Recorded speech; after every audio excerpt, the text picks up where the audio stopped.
While the man was on the phone, he noticed a cop slapping a parking ticket on his BMW. Without hesitation, he picked up a bottle from the ground.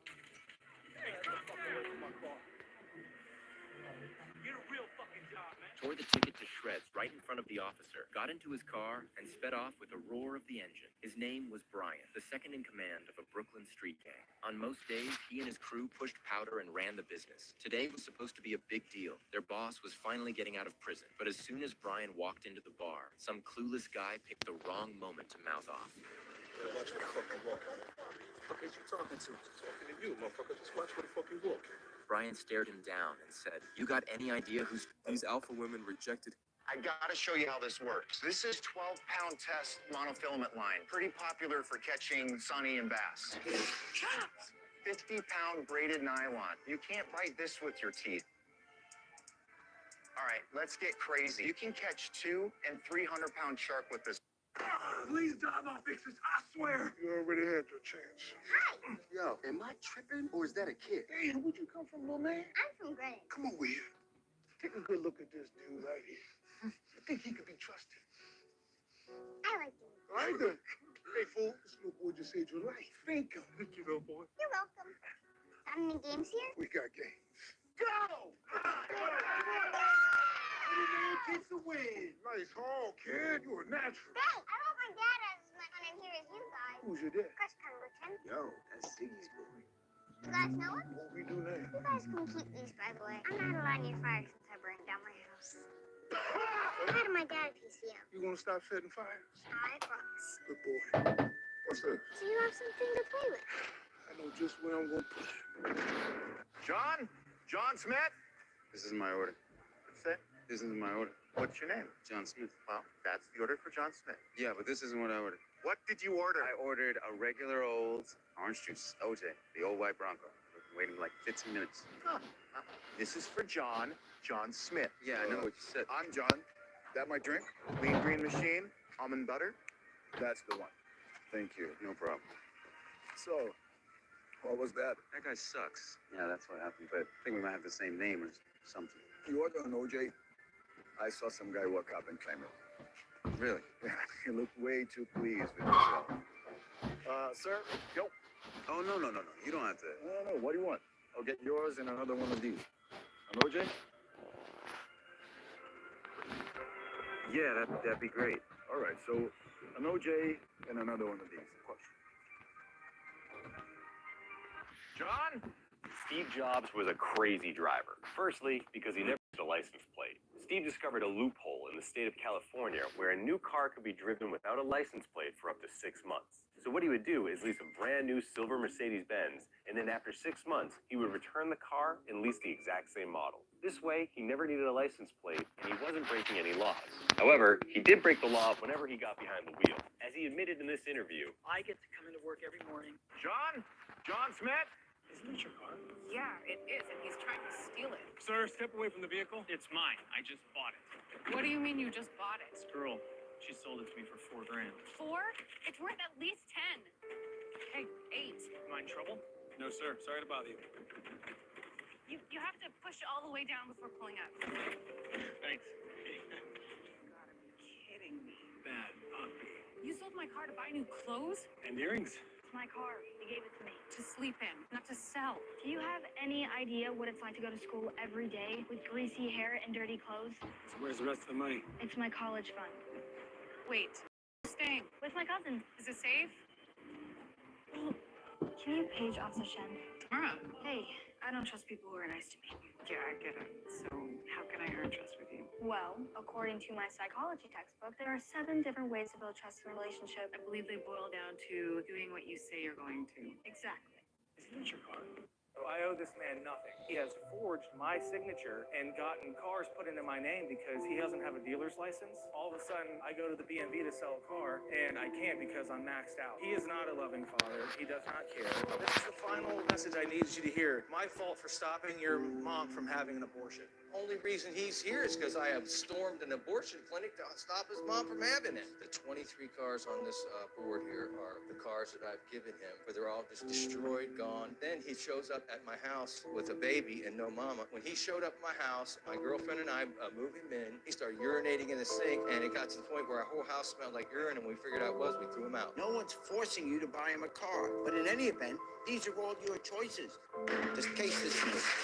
I owe this man nothing. He has forged my signature and gotten cars put into my name because he doesn't have a dealer's license. All of a sudden, I go to the BeamNG to sell a car, and Can't remember how to say This water gun fires backwards when you press the normal. Sent a text message to all the humans. It clearly states the time of death for each person. When the boy found out that he would live to 99 years old, he thinks that he's immortal. So he jumps from the 10th floor. Surprisingly, he survives the jump, but kills a stranger. Next, he climbs a tall bridge and bravely jumps off. Suddenly, a truck shows up, and he survives once again. Now he is 100% sure that he is indeed immortal. So this time, he gets on a plane and jumps off. Luckily, he lands on another flying plane and survives. God was watching this on TV. When this driver finds out that he has only a few seconds left, the next moment, he crashed by a huge truck. This paralyzed old man has more than 12 years to live, but his young nurse is going to die in just 60 days. She hugs the old man and starts crying. While taking a bath, this lady finds out that she has only 2 minutes to live. Then she noticed the hairdryer next to the bathtub, hastily removed the plug, turned off the gas, and then turned off everything that could kill her. Just then, she notices a can and tries to reach it, but then this happens. It's all God's plan because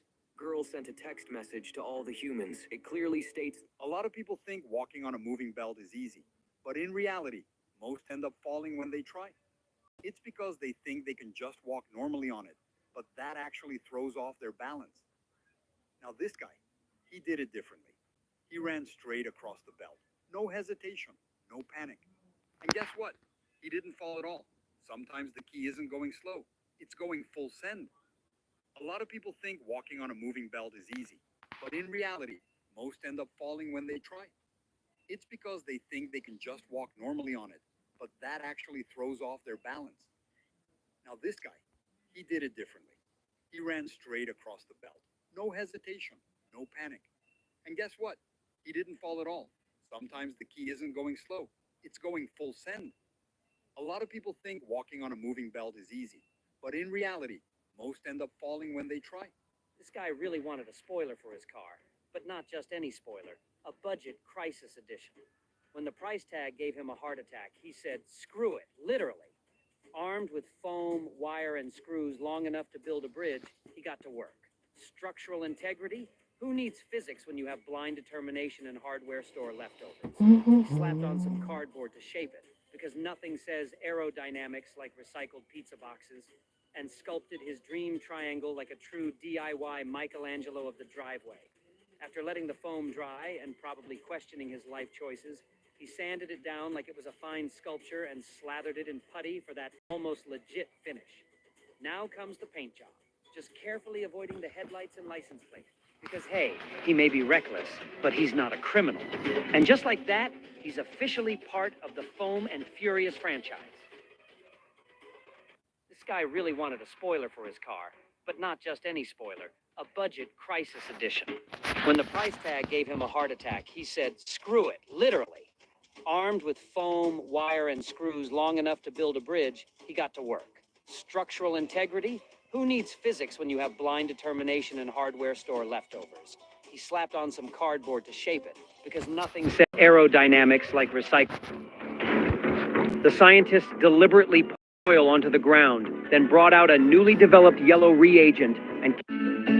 Can't remember how The scientists deliberately poured oil onto the ground, then brought out a newly developed yellow reagent and carefully dropped a single drip onto the oil. Within seconds, everyone was stunned. The yellow substance rapidly spread outward, and in the blink of an eye, it had completely devoured all the oil. It turned out to be a type of bacteria that feeds on grease. Just one drop was powerful enough to absorb an entire barrel of oil. Right then, a woman standing in the oil suddenly let out a scream. Her high heels had been completely eaten away. The scientist explained, her shoes probably contained plastic, and this bacteria could consume anything made from petroleum. And just like that, under everyone's stunned gaze, the oil on the ground vanished without a trace. Once its job was done, the bacteria disappeared along with the oil.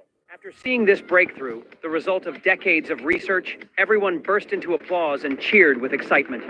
The scientists... You've got 5 seconds to hand me your drink. The officer took a small bite of an apple, but the prisoner pulled out... Never buy stuff when you're drunk. Permission to approach the bench. A dead dog made the man a billionaire. A dog act... This judge had no clue who he was dealing with until this criminal revealed he's a multimillionaire. They're saying that you're allegedly looking into cars to potentially breaking into them. No, sir. I've spent more than $1 million in Houston. Mr. Bloomer, I'm going to find if there's probable cause to go forward with the case. Just don't go back to this place, man. It's not hard. You know? I go there and I catch my trips and I buy my food, but those people are so crazy. They keep harassing. They don't want you there, man. Every time you go there, you're going to get arrested. I don't do nothing. Why am I not able to go there? They don't want you to go there. That's where I catch my flights. They still have the right to say we don't want you there. So don't go there. If you have a flight, that's a different story. But if you don't have an actual flight, just don't go. I'm freely able to come there. Why would somebody tell me I'm not able to come to a public business that I've always been able to come to just a long time ago? Because if you don't have business there, I always have business there. I'm not there just going there. I always have business there. I either catch the bus, I go to the food court, or I catch a flight. Mr. Bloomer, I'm asking you not to go back. There are plenty of other places.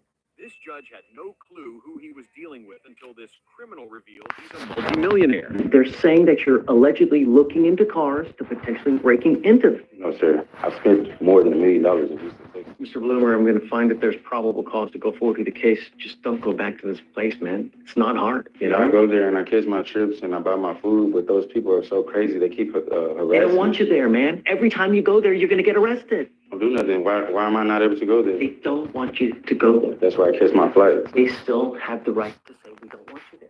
So don't go there. If you have a flight, that's a different story. He climbed a 10,000 meter. Want to know what happens inside your mouth when you go to the dentist? Watch this video. When this apple tree trunk was brought to production, nobody could think of what could... I guarantee you'll love it. Then the one after. They were eating me alive as I was sleeping. On my bed was literally hundreds and hundreds of baby spiders crawling up and down the bed frame. While the doctor was examining me, a live spider crawled out of my ear. It's called hygiene. It's called having a clean apartment. You run a clean place. I mean, how does that happen? I stand by my word. I believe in doing things in order and on time and how they should be. I feel for Mr. Foster's pain. He obviously brought him with him, probably because of his living conditions. We're going to get the real truth now, what Mr. Foster is not telling you. I ran into his girlfriend. When you retrieved Miss Penny from the hole. I don't think the blame is at all with her. I know it's all with Robert. He always would keep it dark inside of the apartment. Then I started noticing the little tiny creatures. I submitted a picture, Your Honor. Is this what you had in your apartment there? Spiders are very, very good for the home. Come on, man. You're wrong, cause you're harm. I find in your favor. That's my final verdict. We'll never know how this guy made that sand logo so perfect. What we do know is that he poured silicone.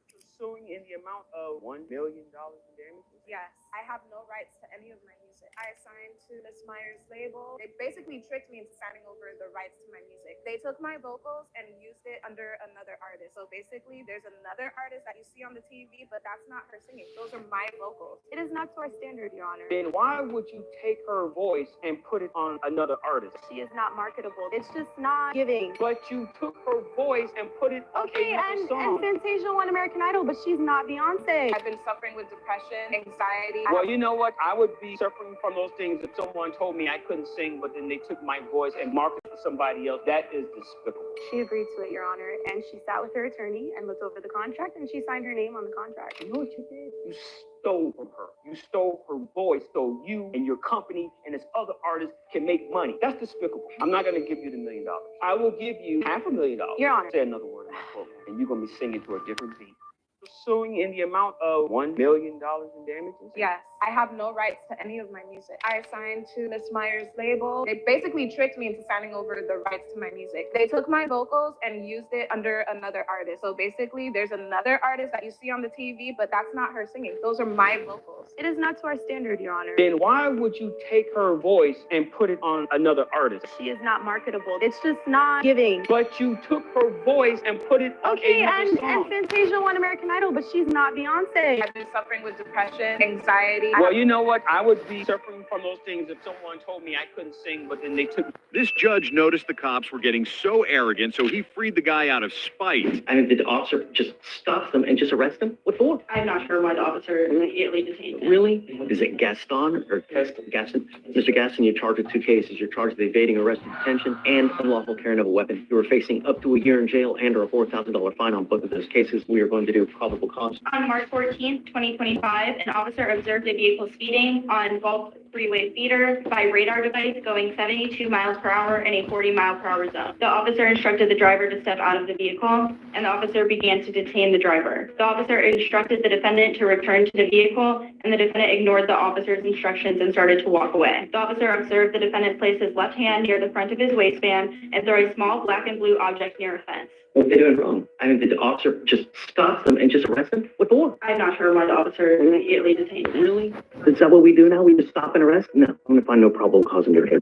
This judge noticed the cops were getting so arrogant. Whenever this mafia boss checks into a hotel, he tells his men to book 20 rooms because there's a traitor hiding in his own team. As soon as the elevator doors closed, he quickly looked around to make sure no one was hiding. Then, acting all confident, he randomly picked one of the 20 rooms. He did this so no one could figure out which room he was staying in. He reached the room, swiped the card, and only went in after making sure it was safe. Just as he was about to sleep, he got a call from a food delivery guy, but the boss said he didn't order anything and cut the call. A little later, the elevator opened, and 2 killers came out dressed as delivery boys. They looked around. Hey, I didn't hurt him, Daddy. You were feeding off him. It's just a sip. It's true about babies, but it's almost as good as... You don't feed off your brother. You don't touch him. You understand me? I understand! Mommy, Daddy wanted me to bring you your pills. Harry? Harry! What is this? What is this? I have no idea. Where did that come from?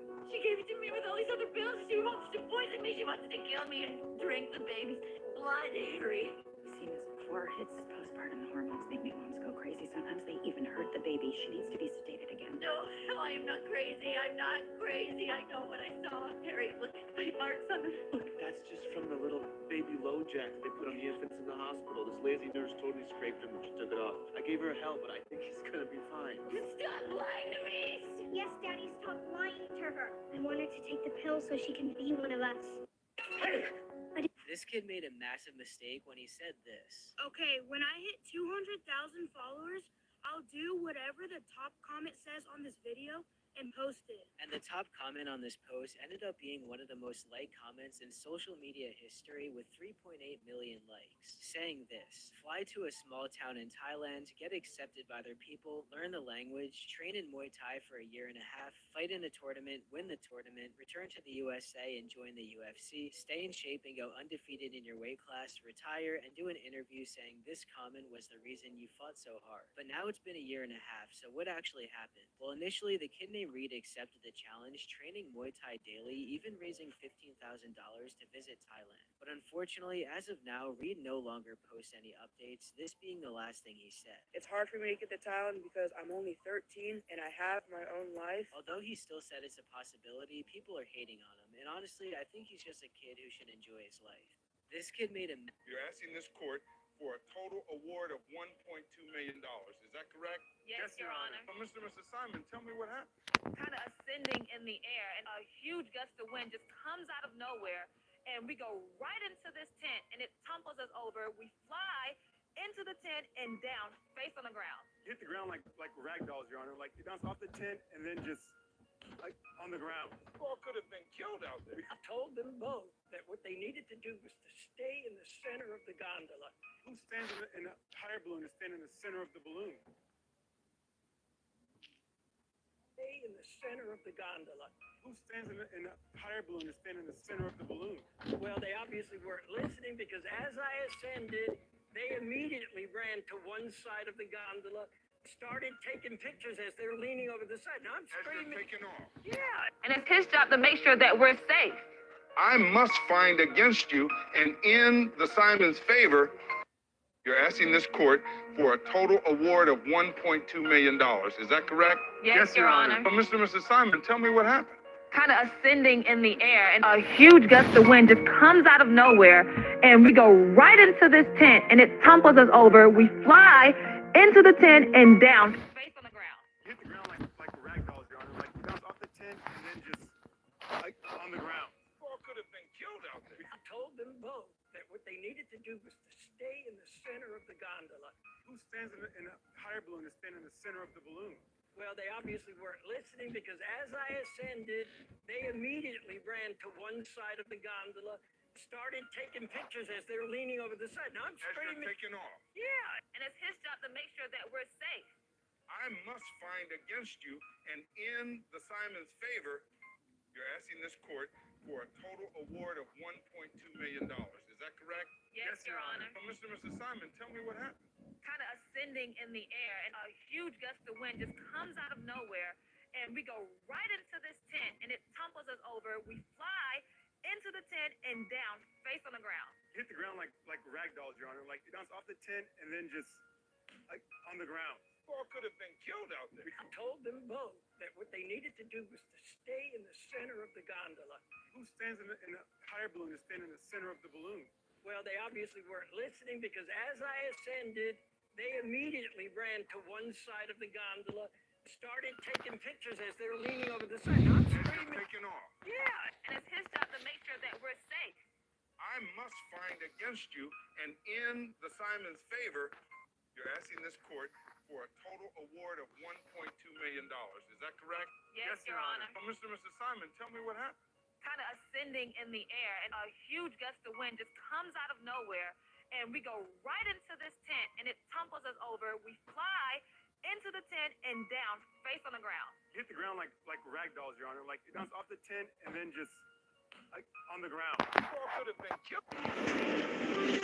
Can I help you? While you're standing around, there are crimes being committed. Watch this cop absolutely humiliate her. Wasting our taxpayers' dollars. Ma'am, do you get a break while you're at work? Yes. You do. You see, because we work 12-hour shifts dealing with gangsters, terrorists, also that people like yourself can sleep better at night. Now, just because we're peace officers, it doesn't mean we are not entitled to a break, or in this case, enjoying a cold treat on a very hot day, just like everyone else. I pay your salary. You know what, ma'am? Yes, you do. Which means that you have actually paid for this. You want a lick? Can I help you? While you're standing around, there are crimes being committed. Watch this cop absolutely humiliate her. You're wasting our taxpayers' dollars. Ma'am, do you get a break while you're at work? Yes. You do. You see, because we work 12-hour shifts dealing with gangsters, terrorists, also that people like yourself can sleep better at night. Now, just because we're peace officers, it doesn't mean we are not entitled to a break, or in this case, enjoying a cold treat on a very hot day, just like everyone else. I pay your salary. You know what, ma'am? Yes, you do. Which means that you have actually paid for this. You want a lick? Can I help you? While you're standing around, there are crimes being committed. Watch this cop absolutely humiliate her. You're wasting our taxpayers' dollars. Ma'am, do you get a break while you're at work? Yes. You do. You see, because we work 12-hour shifts dealing with gangsters, terrorists, also that people like yourself can sleep better at night. Now, just because we're peace officers, it doesn't mean we are not entitled to a break, or in this case, enjoying a cold treat on a very hot day. What are you suing your sister for? Well, we share an apartment together, and she smokes weed. Yo, this is crazy. This chick was working at a restaurant. She takes. They sold me the wrong ladder, Your Honor. This is not Watch this arrogant painter sue these entrepreneurs after falling off a ladder he bought from their company. I only been painting for a couple of months now, so I needed a new ladder. So I called the company that was supposedly experts in ladders. Tell me how long y'all been making ladders? 15 years we've owned this company. So you use the ladder, then what happened? As I go on the ladder tips over, and I hit that ground. Now listen, Your Honor, I went to go move my hip, and it was over with. This is not our I'm defending our company after 15 years we put this, and I'm not going to have him take it away from us. We did not come over and push him off the ladder. This is ridiculous. There are safety stickers on the side of it and on the website. You have not proven that the ladder was defective, and that's where the inquiry ends. You are responsible for your own injuries. I find in favor of the Taylors and against you. That is my final verdict. 16 years. Officer, I need those cuffs off him now, not on. He's still under arrest. He's unarmed. He's a 12-year-old kid. Take him off. Mom, baby, I forgot my key, and they think I was breaking in. Boy, thank you kindly to step away from my 12-year-old child. He shouldn't be talking to you without a guardian. Not us, man. We weren't at the scene. I was reaching for my phone to call you, and they shot me. Why don't you direct me to the one who did the shooting? Where the hell is that guy? He's at the station answering some questions. Why don't you calm down? Calm down? We'll have a little discussion about it. Get your ID. You mean after they've had some time with their kid, right? He will come speak to you when he is ready. I gotta tell you how to do your job. I appreciate you stop telling me how to do mine. Are you kidding? Your coworker just shot a kid in the neck for no reason. You don't think that maybe you guys should figure out another way to do your job? What happened? One of that thing? Rotted blue. Hematoma closed his airway and we lost his vitals. Okay, hold compression. How's it going? Is he okay? We're gonna need to get a statement. Officer, I need those cuffs off him now, not on. Jackson. It was a high-pressure situation. An officer made a judgment call. No, there's no judgment in that call. That was just a reaction. You see skin color. We all do, but the reaction that you give to a white kid versus a brown kid in that split second, that's the measurable, fixable difference. Bias is human. You have guns. You're using guns. So yours is lethal. You aren't racist. We just never know who has a gun. I didn't say anything about racist. I said bias. And lucky for us, bias is fixable.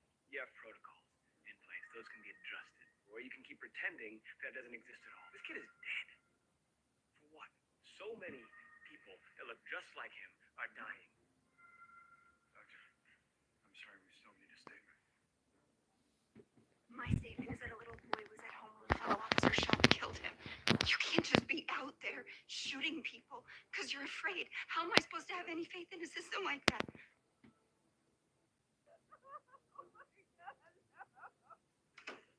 Jackson. It was a high-pressure situation. An officer made a judgment call. Are you mocking me with that outfit? Mocking you? No, I'm not mocking you, Judge. Then explain that outfit. I bought a suit. You've seen it. Now it's covered in mud. This town doesn't have a 1-hour cleaners, so I had to buy a new suit. Except that the only store you could buy a new suit in has got the flu. You get that? The whole store got the flu. So I had to get this in a secondhand store. So it's either wear the leather jacket, which I know you hate, or this. So I wore this ridiculous thing for you. You on drugs? Drugs? No, I don't take drugs. I don't like your attitude. What else is new? I'm holding you in contempt of court. Oh, here's a fucking surprise. What'd you say? What? What'd you just say? What'd I say? What?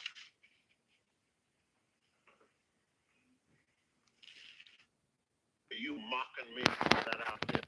Why are you suing your father for $50,000? He shows me no love. He doesn't buy me anything I want. He Okay. decided to give birth to me. Or again, like you said, up there in age, I'm going to have the place anyway. He's loaded. He Okay. has the money to support me. I'll leave the house. This is my acceptable. You're 45 years old. Yes, sir. You never worked since 2008? No, when I had all those issues. For the past 16 years, you've been living in their residence Yep. off of their welfare, and you think that you're entitled to that. I'm definitely entitled. God did not create you to be regular at all, but God is saying, I need for you to stop minimizing yourself and putting yourself in a box. God is beginning to enlarge your entire territory and put you in some foreign places because the place that you are currently in is just too familiar. The people that surround you, they just keep saying, that sounds crazy, but God is saying, no, it's radical. He's changing your vocabulary. God wants to take you to a higher place, and he wants to establish you, and he wants to use you to continuously build the kingdom because you are a true disciple. But it's going to take some real work, some real prayer and supplication. But baby, you got to believe in yourself like never before. These new places that God is taking you to, and the things you are beginning to touch, and the people that you're beginning to meet, let me tell you something, it is radical. God is saying, stop saying that it's crazy because he's fixing to blow your mind. God wants to do something so big in your life, but you have to stop minimizing yourself, and you have to stop doubting yourself. So if you see this video, I just need for you just to do just a 7-day fast. Just get away from social media, just stray away from the comparison, and get people out your head, and just sit with God and pray like never before. While you are in this place, I can guarantee you that God is going to begin to provide provision. Come back to this video and testify. Come on now. Ain't got no reason to lie. God did not create. Okay. License and registration. It's in the glove box. You mind if I reach for it? All right. Here you go. Step out of the car, sir. Do you mind if I ask why you pulled me over? Expired tags. Oh, wait a minute. I actually have Don't a tax. move. Turn around. Put your hands on the hood and wait here while I run your plates. Excuse me? Hold on for a second. I said don't move. Okay. Okay, hands on the hood. Friend here is having trouble listening to directions. What are you doing to my dad? Take her phone. No, stop. Betsy! What's in the air? Why don't you shoot my son? Look, my wife is a sergeant. Her name is Athena Grant, LAPD. Please. Just a kid. Okay. It's okay, Harry. Sit tight, man. You folks have a nice night, then. I'm a cop. License, registration, and proof of insurance. You gotta be kidding me. Turn off the engine. Step out of the car for me. How much you have to drink tonight? A couple of beers. What's a couple? 2? 12? I'm afraid we're gonna have to do a field sobriety test. Legally, I can refuse that. And legally, I can throw you in jail. Objective symptoms. Glassy eyes, smell like alcohol. Since we being all by the book now. Follow the pen. I didn't know that was your family when we made the stop. Somebody else's family, and they could be making funeral arrangements right now. Walk and turn. I can report you. This is retribution. If it was retribution, I would have done it when your kids were in the car. I really am sorry, Sergeant. Okay? She went on vacation, and she said while she was away that it would be okay if I borrowed her Vespa. I couldn't slow down. The brakes weren't working, so I crashed, injured myself. I had surgery. I screwed up my shoulder really bad. My medical bills totaled to $17,000. I'm not blaming Mrs. Nickerson. If something's wrong with the brakes, something's wrong with the brakes. But she could have filed an insurance claim, but she's refusing to do that, so I have to pay this out of pocket. I did not give him my Vespa. I've seen him, but I don't even know this kid. I'm on vacation. I get a phone call from the police department. They're telling me that my Vespa was involved in a car accident, and to find out, I broke into the door. Sir, why are you wearing a mask? Did you just break the law? I am having my bailiff take you into custody for burglary. You must think we're stupid in this room. She went on vacation, and she said while she was away that it would be okay if I borrowed her Vespa. I couldn't slow down. The brakes weren't working, so I crashed. I injured myself. I had surgery. I screwed my shoulder really bad. My medical bills totaled to $17,000. I'm not blaming Mrs. Nickerson. If something's wrong with the brakes, something's wrong with the brakes. But she could have filed an insurance claim, but she's refusing to do that, so I have to pay this out of pocket. I did not give him my Vespa. I've seen him, but I don't even know this kid. I'm on vacation. I get a phone call from the police department. They're telling me that my Vespa was involved in a car accident, and then I find out he broke into the door. Sir, why are you wearing a mask? Did you just break the law? I am having my bailiff take you into custody for burglary. You must think we're stupid in this room. She went on vacation, and she said God will never forgive you for having a black child. How do you know, Vivian? Maybe he'll be pleased. Maybe God is... $20 M. Wallace! Sorry. I'm a little hard of hearing. Well, we'll try and talk loudly. So you want to tell me what this is about? We're investigating a series of robberies. All the victims bought an unusually large amount of flowers from this wholesaler. I don't interact with the customers. I just keep the place clean. This was a couple staying at the Park Milano Hotel the night before their wedding. They had 2 rooms, March 6, 2023. You expect me to remember what I was doing last year? Okay, how about last Monday? Another wedding. Monday. Yeah, not too many people get hitched on a weekday. Why we thought you might remember it. But I do remember Monday is my one day off. Park is closed. Okay. And the night before, where'd you go? I was home with Mrs. Pritchard. Lady I rent a room from. She's like a grandmother to me. Can you tell us where Leon was on Sunday? At home with me. I made a bucket of popcorn and we watched my stories. You know, I feel sorry for him. Sorry enough to lie for him? I don't lie for nobody. You can check your phone, Mrs. Pritchard. Sure, check away. Whatever you think he did, you're wrong. Leon is the gentlest soul I've ever met. Well, you're right. Leon respects your house enough to take care of it. If you're thinking about taking that brush, I wouldn't. I was just looking around. There's no love lost to my grandkids, but the eldest girl, the only smart one in the bunch, is a lawyer. One call. We're going to get out of your way, Miss Pritchard. Thank you so much for your time. Wallace! Sorry. I'm in my own business. This police officer comes up to me, asks me questions. I don't want to give him no answers. His name is not Quentin. No, you said, look at him, he's black. Watch this racist cop get slammed by the judge for trying to throw an innocent man in jail. He said I did some kind of crime that I still don't even know what I did. There was a kidnapping in the area. He matched the description. I did my job as a police officer. But sir, just look at him. He matched the description. Your story had better match up with what we see on this monitor. The only person that's talking is you. When I was at the park arresting him, he was disrespectful to me. He spit on me. I don't see the part where he's confessing. You don't have a witness. There's nothing here. And now I'm wondering why this young man was arrested. Are you going to take his word over mine? You can go to jail just like him. I want you to take Officer Ortega into custody for contempt of court for lying in this courtroom. I'm in my own business. This police officer comes up to me, asks me questions. I don't want to give him no answers. His name is not Quentin. No. She was missing for 10 years, and the entire time, she was less than 5 minutes away from her house. What? So in 2003, Amanda Berry was 16 years old, and she was walking home from school when she saw this man named Ariel Castro. Ariel Castro was the father of one of her really close friends. So Ariel stopped her. He asked her, like, hey, do you want to go and see my daughter? She's at the house. She was like, yeah, not thinking anything of it because, I mean, that's her friend's dad. So she went over with Ariel, and he was like, yeah, she's in the shower. She'll be out in a few minutes. Let me show you around the house, blah, blah, blah. So he shows her around the house. She notices that the windows are blacked out, and when he shows her the basement is when it really starts to set in for her. She notices a girl that's chained up in the basement, and he told her, take off your pants. And she said that's when she knew she wasn't leaving. So she then spent the next 10 years trapped in this man's house. 10 years? 10 years. She was not the only one. There were 3 other girls that he had kidnapped as well. And this whole time, her mom was searching tirelessly for her. In 2006, 3 years after she went missing, her mom passed away, never knowing what happened to her daughter. Amanda ended up getting pregnant by Ariel, this demon, and she ended up having a daughter. Fast forward after years and years of the worst torment you could possibly imagine. One day, the daughter comes in to Amanda's room and says, Dad's truck is gone. She knew in that moment that was her opportunity to get away. So she gets up and she runs to the front door. He had every door bolted. He didn't lock the front door that day. She says it's the only time he ever made that mistake. The front door was unlocked,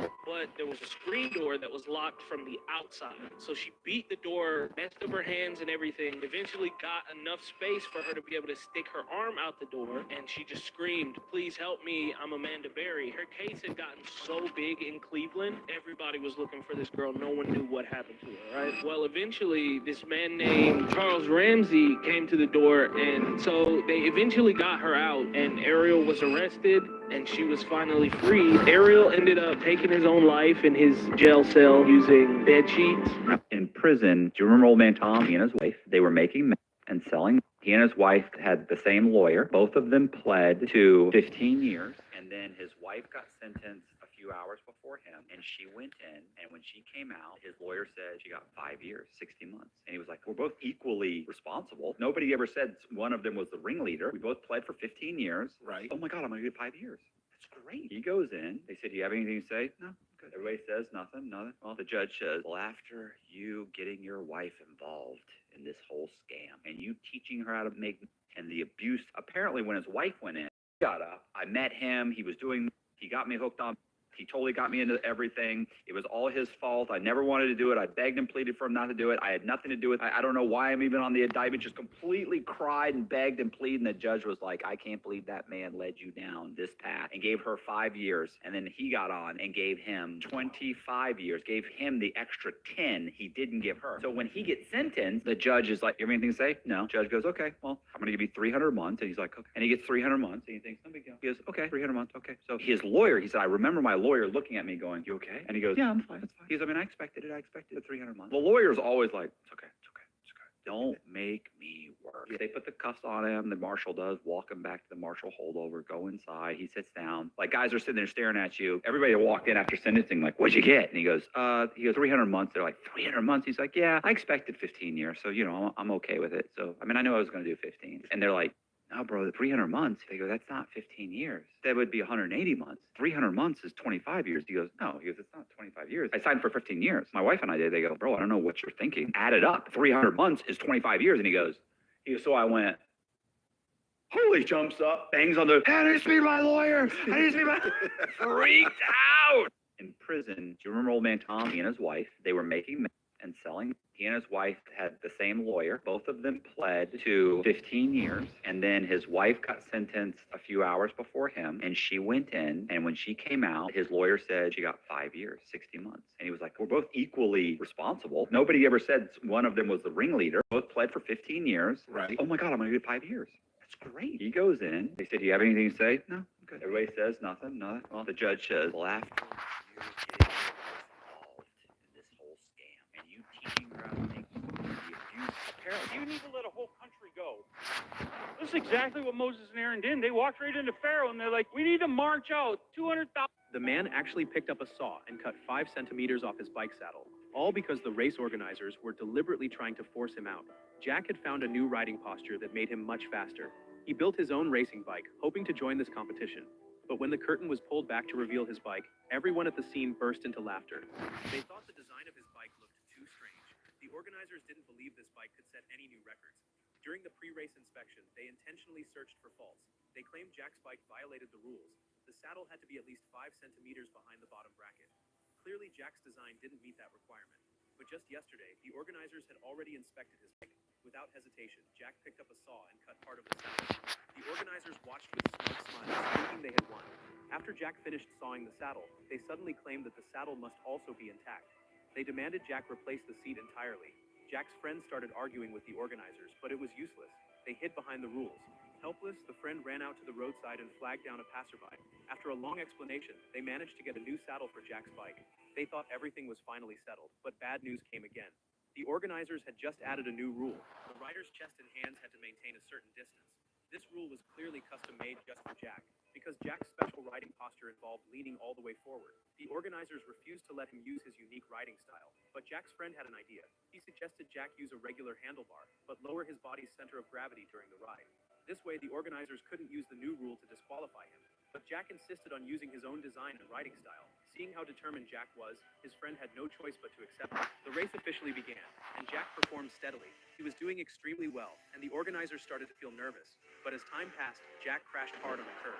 The accident shattered his confidence. He couldn't accept what happened and decided to quit riding, returning to his normal life. But one of his friends came to find him. After a long and passionate talk, Jack finally decided to try again.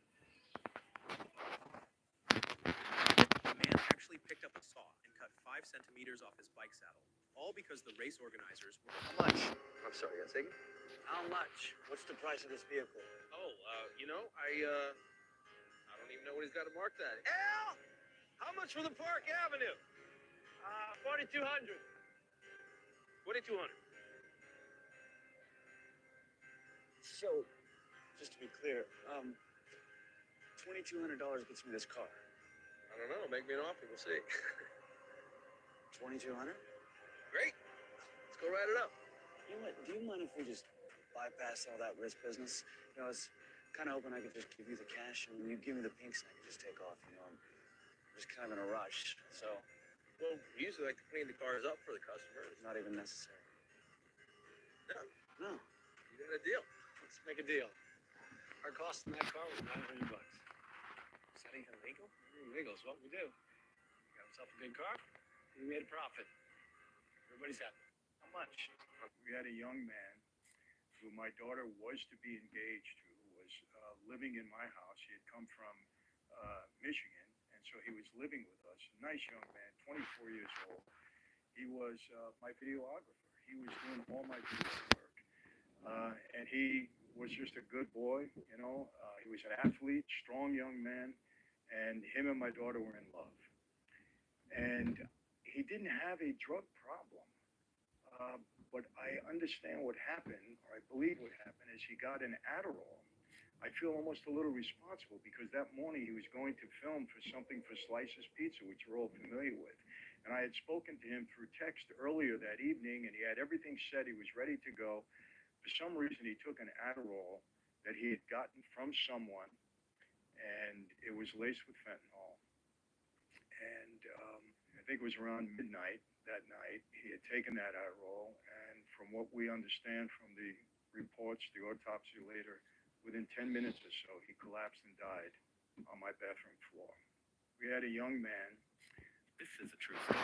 In 1979, young Japanese men armed with knives, guns, and bombs hijacked a passenger plane carrying 122 people. After tying up the passengers, they stormed the cockpit and demanded the pilot fly them to Havana, Cuba. But there was one big problem. The plane wasn't built for long-range flights. It was a short-haul aircraft with neither fuel capacity nor the design to cross even half the Pacific Ocean. After some heated discussion, they settled on a new plan, reroute to Pyongyang, North Korea. But the pilot hit them with more bad news. The plane only had enough fuel to reach its original destination, Fukuoka. Left with no choice, the hijackers agreed to land in Fukuoka to refuel. By the time they arrived at 9 a.m., police and media had already swarmed the airport, and negotiations began immediately. After hours of tense talks, 23 hostages were released in exchange for fuel and a map of the Korean peninsula. Once refueled, the plane took off again, heading north toward Pyongyang. But as they neared the 38th parallel, the pilot received a radio message. This is Pyongyang. Identify yourself immediately. A North Korean fighter jet appeared alongside them as a warning.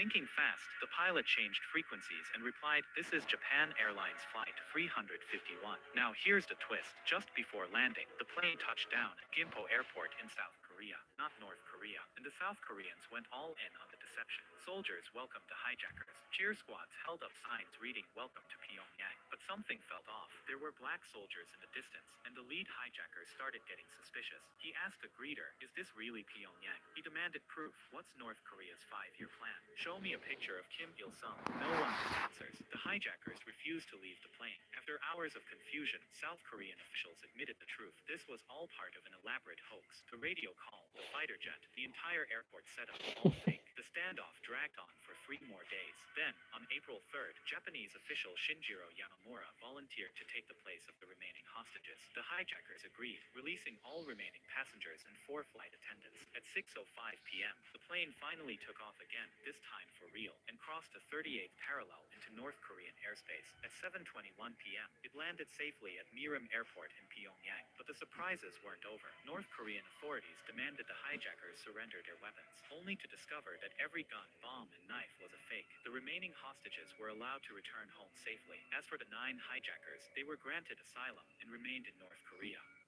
This is a true story. In 1970, How much are you worth? Why don't you tell me? $2 billion. How much land do you own in the Central Valley? 200,000 acres. What do you grow? Almonds. How much water do you use per year? 400,000 acre feet. Why does it take so much water? Almonds are a permanent crop. They need to be watered year-round or they will die. During the last record drought, the state of California cut your water deliveries.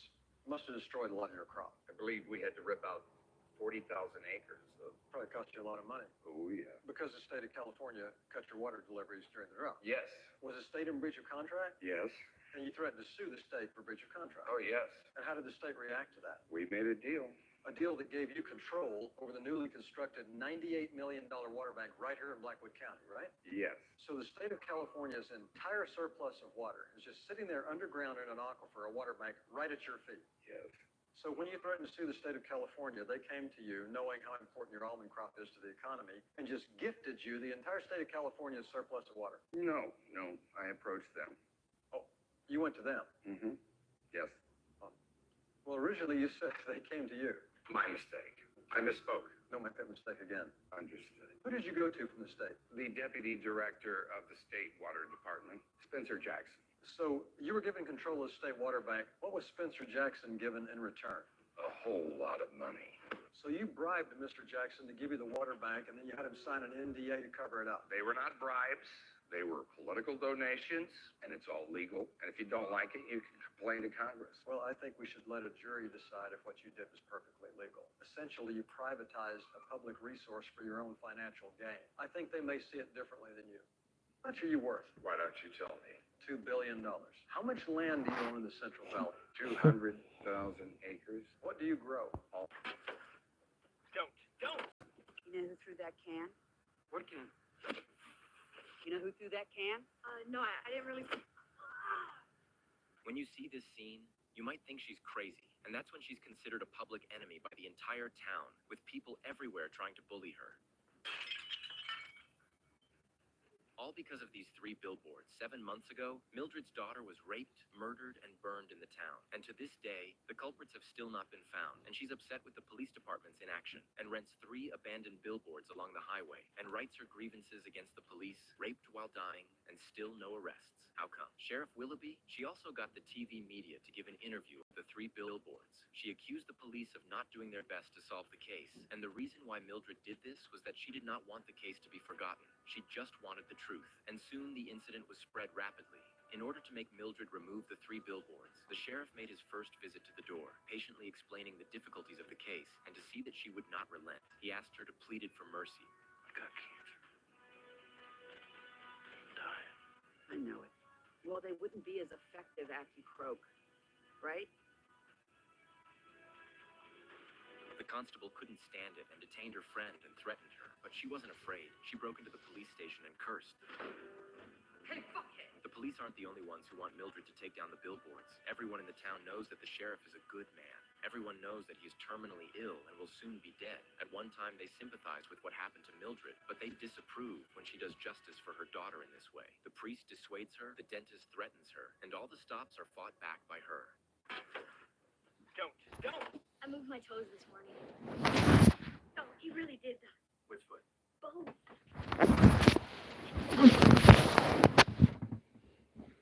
Mark, I don't know what happened, but your spinal cord injury isn't. Wait, just give me a chance.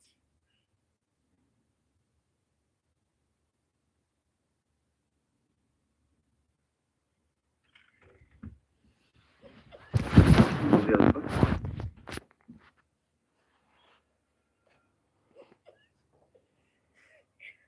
Doc, I really think he's got a chance, right?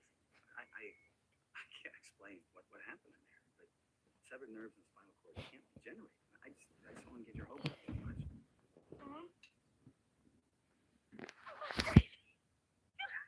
Look at him! He's standing! He's walking! Look at him! It's a miracle!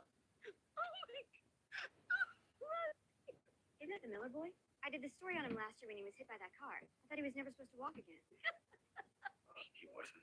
It was Sarah. Sarah Hopkins. She speaks with God. She brought a bird back to life and Albie Broner's dog. And now she's so loose. Sarah, when was the last time you saw Mark? Yesterday. I walked home with him. Did anything happen with Mark? Anything unusual? Well, he asked me to pray for him, so I closed my eyes and I asked God to heal him. Mark Miller walked today. Really? Awesome. My prayers worked. Yeah, it seems like he's going to make a full recovery. Can you tell us a little more about what happened at the lake the other day? Sure. I was praying for a little bird that Danny said was dead. Then I saw God floating over the lake. And I asked him to cure the bird, and he did. Do you speak to God often? All the time. Don't you? Well, not directly. Not even in church? I moved my toes this morning. Oh, he really did that. Which foot? Since I got my first job at age 16, I've saved the majority of what I've made in every job that I've ever been in. It would be easy to look at someone like me and say, Morgan, if you were on your deathbed tomorrow, you'd probably regret the vacations you didn't take and the dinners you didn't have, right? You would regret that. My answer is absolutely not, because if I was on my deathbed tonight, I would take so much joy knowing that my wife and kids are going to be okay because of what I saved. The worst situation I would be in is on my deathbed and looking at my wife and kids and knowing you guys are screwed. Since I got my first job at age 16, I've saved the majority of what I've made in every job. While watering the plants, the man noticed a nearby flower pot suddenly move. He cautiously approached to investigate, but found nothing wrong with the pot itself. However, the previously level ground now appeared slightly sunken. His wife quickly explained it might be due to overwatering, which had loosened the soil, but he suspected there was more to it than met the eye. Frustrated by her husband's suspicions, his wife stormed off. The next day, he discovered that the wooden container separating the vegetables was tilting more than it had been yesterday, so he brought out a level to check. Sure enough, there was a measurable discrepancy between the container and the ground. His wife approached and asked what he'd found. I think we have a penetration. I think something's been tunneling underground. He bought a bag of rat poison and spread it around the wooden container, eagerly waiting to catch whatever was causing the problem.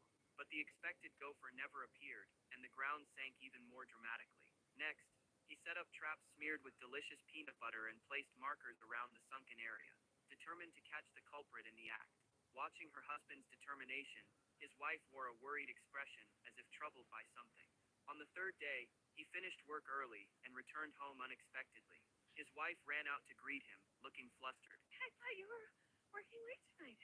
She then nervously went back inside to prepare dinner. At that moment, one of the small flags in the ground suddenly moved, but when he checked the triggered trap, he was confused to find nothing there. He glanced up at the security camera and recalled how the next-door neighbor frequently reminded him to conserve water. A terrible thought formed in his mind. To confirm his suspicions, he lied about having to work overtime. After her husband left, his wife hurried to the bedroom, closed the door, and opened the closet, seemingly anticipating something. Suddenly, a tremendous crash came from outside, knocking her off her feet. She rushed out to call the police, only to find her husband standing there calmly. Finally getting rid of the rodent. Soon, the fire department arrived on scene. In the wife's closet, they discovered an underground tunnel that led directly to the neighbor's house. Firefighters found the neighbor in the collapsed tunnel. Fortunately, although seriously injured, the neighbor survived. The mystery was finally solved.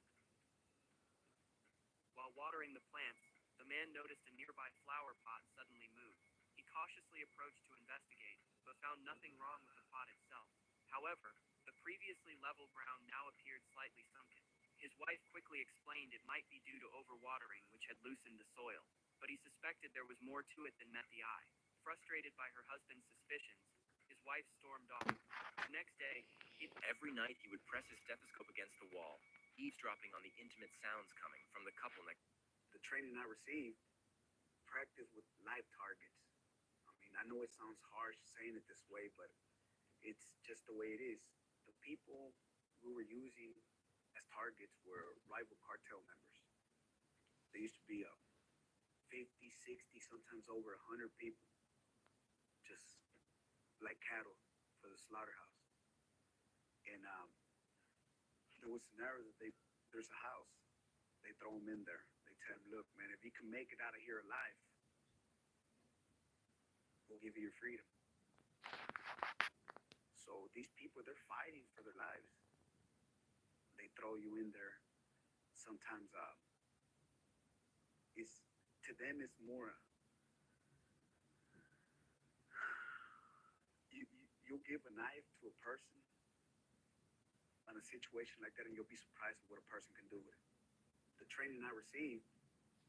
He stood up and walked away, right in the middle of the fight. Not from fear, not from pain, but because he couldn't take it anymore. His name, Danny Misson. A man not driven by fame or fortune, but by something much rarer in this sport, a sense of honor. He wasn't some pampered superstar. Danny worked his way through the small shows, underground gyms, sparring sessions after midnight. He knew pain, he knew struggle, but he also knew limits, moral limits. That night, he stepped into the cage against Welsh fighter